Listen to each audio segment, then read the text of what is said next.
What's up, everyone? Welcome back to another episode of Interviewing The Affluent. My name is Kwame Barbour, and I am the founder and CEO of Affluential Clothing. We are a mission-based streetwear brand that promotes the idea that wealth is a matter of inspiration. While there are many different ways to describe affluence, one may believe that it all ties back to wealth and how we express our wealthiness. Affluential Clothing, however, would like to redefine this idea and showcase affluence as a mindset rather than a lifestyle. And through these interviews, we hope to expand the world's perspective on what the word wealth means. With that being said, join us today for episode 9 of season 2.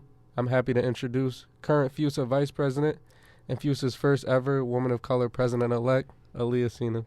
Thank you. How are you? I'm great. How are you? I'm good. Happy you're here. Oh, I'm happy to be here. For those who don't know you, can you tell us a little bit about yourself? Okay, my name's Aliyah. I am a junior student here at Fairfield. I am public health major, health studies and black studies minor, but I feel like that's so boring, and that's all I ever say. But I'm very involved. It's weird because I feel like I do so much leadership here, but I do so much healthcare and research outside of here. I'm from Queens, New York. Okay. The best place ever, next to Philly. Ooh, okay. Yeah, Okay. See? I saved myself. But yeah, so that's the short. Got you. Where should we start? Do we get started with your school Wherever involvement, you your out of school? start. Let's talk about FUSA. We'll Please. talk about FUSA. That's the highlight of it all, isn't it? Tell us about your journey through FUSA, how you navigated those leadership roles and just the experience as a whole. Yeah. So I was in student government in high school, and I feel like even from that time, it was weird because I feel like student government, student council has like a bad rep. That it's like for nerds. Okay. And I was friends with questionable people in high school, people very different from me that were not involved or had no plans to go to college and whatever. So I feel like I changed the whole birds of a feather flock together because I was not a part of the same bird right there. Okay. So I was involved since then, and then when I came to Fairfield, I was like, student government, like I have to stay in student government. Like that was something I did, that was my thing.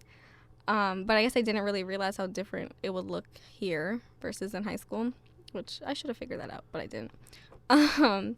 And Toby, who works here now, but previous vice president, he had pulled me in my first year and kind of encouraged me to join. And then that was it. I started on diversity and inclusion on FUSA, which was a new board at the time. I think it existed for like 3 years, which Toby started that. And yeah, I feel like I really went under Toby's wing, and he knows that. But I started there. I was like a regular student rep position, and then I was associate director my sophomore year, and then vice president my now junior year, and then president next year. So that's how that happened. So what does it mean to be the first woman of color president-elect? Oh, it means so much. I guess I didn't think about like what it really meant until like after I won. I mean, I always knew when people kind of told me back in my mind, because when I won last year, it was the same thing. It was like, oh, you're the first woman of color vice president. So it was great then, but I guess I didn't really realize the impact it would have as president. I'm very honored, and I'm very happy about it, very excited. But I guess I it's worrisome too, because I don't want to be the last either, and I'm worried that people won't be encouraged to like fulfill the space after me. So I'm trying my best to encourage, rather than kind of running around saying I'm the first of something, encourage others to know that there's a space for them too. I mean, being the first, you did create that space. So I feel like they should be motivated to walk in your footsteps, Yes. Maybe they were afraid before to look at that opportunity. Exactly, yeah. They didn't know that that was a possibility for them. So That's what I'm saying. just being the first and leading by example. Exactly. I mean, when I started, I came in 2020, and I remember after George Floyd passed, like I was looking at all the fearful stuff, and I was like, do I want to go here anymore? But Toby was vice president. His photo was everywhere, and I'm like, for me, that was inspiring. So I hope, like, if my photo gets places now, that, younger girls that are coming here will look at that and feel inspired. Same that Toby did for me. Yeah. Got you. And you said you questioned if you wanted to go here originally. So just tell us about the decision to still attend Fairfield. Fairfield was the only school I applied to away from home, because I knew someone, same student government in high school. My advisor went here. Okay. And she encouraged me to, like, get out of the city and, like, experience something else, even if it's just for 4 years. And then she's like, New York is always going to be there. Go back after. So I didn't even know what Fairfield was. I think I was just kind of looking for a way to get out. Like, I didn't care where it was. Every other school was in the city. I think I went to public school, and not the greatest public school, but it was always kind of like, go to a CUNY, go to a SUNY, and like go to public school, and like private school was like not an option. So I applied here like out the blue, and my parents weren't big fans of it, but I did. And then I got here, and it was hard. My first year, I had a tragic first year, but I think I realized how much resources I had here. And then once I found my purpose here, I was like, yeah, like, I'm just going to stay here and I'll stick it out. And anyone who did feel like me in their first year, I wanted to change it for them. Got you. So with that being said, if there's one value that you live by, what might that be? That everybody's time comes.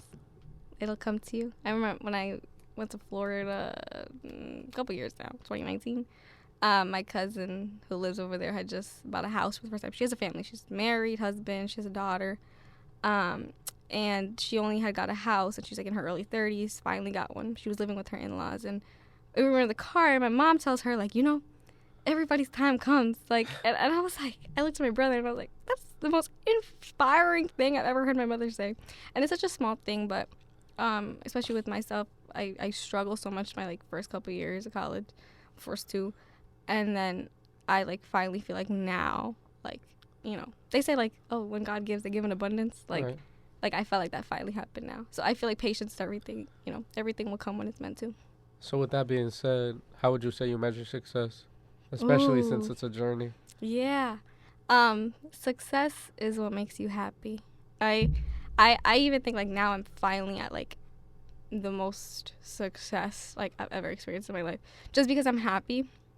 I feel like if I was miserable in what I was doing, it wouldn't really mean anything. Okay. Like, I feel like I was always a good student, for example. But, like, just being a good student did not mean I was happy. And, like, being smart, like, that wasn't it for me. Like, I needed something that I was passionate about and I was good at, talented at, and use that to, like, measure my success. Gotcha. So what is bringing that happiness? Inspiring others. I feel like it's very cliche to say, oh, my purpose is helping other people, but, like, it is. And I think I'm doing okay at it for a 20-year-old. I mean, we are at a Jesuit institution at the end of the day. Right? I'm doing the best that I can, and I want to carry that with me for the rest of my life. It doesn't feel like a for now thing, and, like, I feel like helping people looks so different for everybody, but for me, it's helping people who come from, like, the same background as me. So if you're low income, if you're first gen, whatever it is, like, that's what I gravitate to. Gotcha. What would you do with your life today if you knew you couldn't fail? God, so many things. I probably would write a book. Write a book about my life, a memoir. Okay. Probably. You think you're ready to write that book now? It's not over, There's still more to discover to write about. Maybe one day. It'll never be over, though. Right, true. But when I'm at my peak, maybe Okay. that. But that, I feel like I would look into my religion more if I had more time and, like, study it and, like, be a student of it, But I feel like time doesn't allow. And, like, I feel like taking time away, I wouldn't be able to do the things I'm doing now. So that's a good part. I don't know. There's so many things. You gotta give us one more. Oh, one You said there's so more. many things. You There only gave is. us. You gave us two. It's so broad. I probably would be more involved, like, outside of school. But I think it's the same issue. It's, like, time. It's, like, I could work in a hospital, and I've done that, and, like, whatever. But to be more fulfilled in, like, the space I hope to be in later in life, like, I feel like there's so much I could be doing in research and things like that, but time, like, it's not enough time to do everything. But if I could do it all and not fail, then of course I would. Gotcha. Knowing that failure is a possibility, how do you stay inspired and motivated every day? To do what I could do in the moment. Like, take it day by day. And, like, if I can do what I need to do today, then I didn't fail for today. There's no way I could do it all at once. So if I could do some of it and feel fulfilled and feel like I, was productive, that's enough for me. Most definitely. And you talked about just wanting to help others. Is that what you say? Is that what you would say you want to be remembered for? Yes. Like I want to be a role model to people that come from, again, the same background as me or resonate with me in some capacity. Like, same thing when people say, like, oh, I'm the first woman of color. It's like, okay, if you resonate with me as just a woman, like, that's something. If you resonate with me being a woman of color, if you resonate with me being, studying healthcare, like, however you translate to me in, like, that's rewarding to me. Gotcha. And you talked a lot about time, just not having the time for things. And it sounds like time is really controlling our lives at the moment, rather than us controlling time. So if we could control time and have a little more say over the things that we do and the spaces that we're in, how do you think you can increase your value? If I had to increase my value, I would have more confidence in myself. But I feel like working on your confidence takes time too. Of course, it's all a process. I think I was talking to somebody about this the other day, but I was like, I'm very confident in my ability to do things. Okay. I think I'm good at things.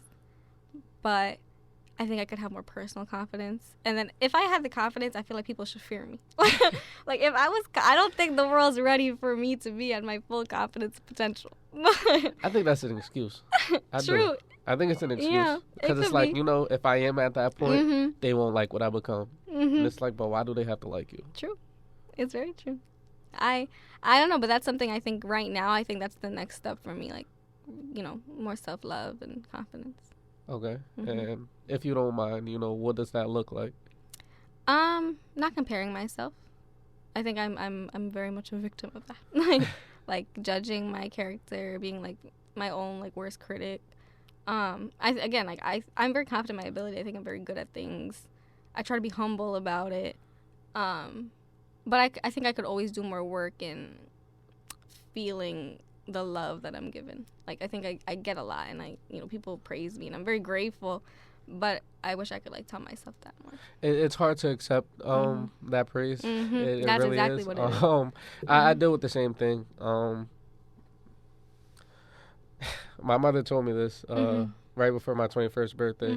Your biggest enemy will always be yourself. And like I said, I do have that trouble accepting that praise and accepting the fact that I'm as worthy as others tell me. Yeah. Because again, we do compare ourselves to others. We do have that fear of failure. But like you said, taking it day by day, embracing those small wins, taking it as I didn't fail today. Yeah. And start looking at it as a big picture. Final question for you though, Yes, please. What does affluence mean to you? I think I'm going to go back to the happiness here. I think affluence is your abundance of happiness. Because I think, we think affluence, we think of wealth and wealthiness and wealthy people and whatnot. But that never really translated for, money for me. I don't know. I wasn't raised to think, money was everything. And I think that benefited me in a lot of ways. Because I feel like we're in a generation where everyone wants to make money. And of course you want to make money. Right. Of course you want to make ends meet, more than that. But I don't know. I feel like I discovered that happiness doesn't have to equate to money, and once I realized that, everything changed for me. Right. But yeah, I think if you're on your own pursuit of happiness, you're affluential. With that being said, do you think you're doing what you're called to do? Yes, 100%. And I think I discovered that in the past year, but in the best way possible. Got you. And what words of advice do you have for our viewers before we get out of here? Find your purpose. Find your purpose, it'll change your life. But dig into it. No surface level work. Really piece together what works for you and what it translates to for you in your own life. Gotcha. Sounds good. That concludes this episode of Interviewing the Affluent. Aliyah, we appreciate you for being here. Thank you for having me. I'm so happy. Congratulations. My pleasure. All that you've done so far. Thank you. Can't wait to see what you do as first woman of color president. Thank you. I appreciate you.